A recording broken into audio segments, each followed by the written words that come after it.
ಹೆಂಡತಿ ಮಕ್ಕಳನ್ನ ಕೊಂದು ಪತಿ ನೇಣಿಗೆ ಶರಣು. ಮೈಸೂರು ಜಿಲ್ಲೆಯ ಹುಣಸೂರಿನಲ್ಲಿ ನಡೆದಿರುವಂಥ ಘಟನೆ ಇದು. ನಗರದ ನ್ಯೂ ಮಾರುತಿ ಬಡಾವಣೆಯಲ್ಲಿ ನಡೆದಿರುವಂಥ ಘಟನೆ. ಬಡಾವಣೆಗ ಕಾಡು ಅಲಿಯಾಸ್ 40 ವರ್ಷದ ಹರೀಶ್ನಿಂದ ಕೃತ್ಯ ಎಸಗಲಾಗಿದೆ.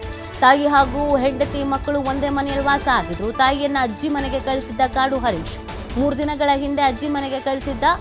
ಘಟನೆಗೆ ಅಸಲಿ ಕಾರಣ ಇನ್ನೂ ಕೂಡ ತಿಳಿದು ಬಂದಿಲ್ಲ. ಸ್ಥಳಕ್ಕೆ ಹುಣಸೂರು ಪೊಲೀಸರು ಭೇಟಿ ನೀಡಿ ಪರಿಶೀಲನೆಯನ್ನ ನಡೆಸಿದ್ದಾರೆ ಅನ್ನೋದು ಗೊತ್ತಾಗ್ತಾ ಇದೆ. ನಗರದ ನ್ಯೂ ಮಾರುತಿ ಬಡಾವಣೆಯಲ್ಲಿ ಈ ಒಂದು ಘಟನೆ ನಡೆದಿರೋದು.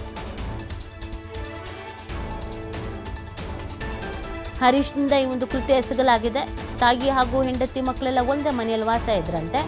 ತಾಯಿನ ಅಜ್ಜಿ ಮನೆಗೆ ಕಳಿಸಿರೋದು. ಇದು ಪ್ಲ್ಯಾನ್ಡ್ ಆಗಿ ಕಳಿಸಿರೋದೋ ಅಥವಾ ಅವ್ರು ಹೋದಾಗಿಲ್ಲ ಏನಾದರೂ ನಡೆದಿದೆಯೋ ಗೊತ್ತಿಲ್ಲ. ಏನಕ್ಕಾಯ್ತು ಏನು ಎತ್ತ ಅನ್ನೋದು ವಿಷಯ ಗೊತ್ತಾಗಬೇಕಾಗತ್ತೆ. ತನಿಖೆ ನಡೀತಾ ಇದೆ.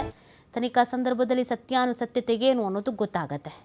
ಸದ್ಯ ಎಲ್ಲ ಆತಂಕಕ್ಕೆ ಒಳಗಾಗಿದ್ದಾರೆ ಅಕ್ಕಪಕ್ಕ ಮನೆಯವರು. ಇದೇನಪ್ಪ ಹಿಂಗಾಗ್ಬಿಡ್ತು ಅಂತ. ಹೆಂಡತಿ ಮಕ್ಕಳನ್ನು ಕೊಂದು ಪತಿ ನೇಣಿಗೆ ಶರಣಾಗಿರೋದು.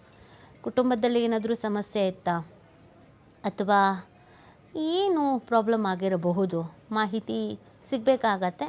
ಇದೀಗ ತನಿಖೆಯನ್ನು ನಡೆಸಲಾಗ್ತಾ ಇದೆ.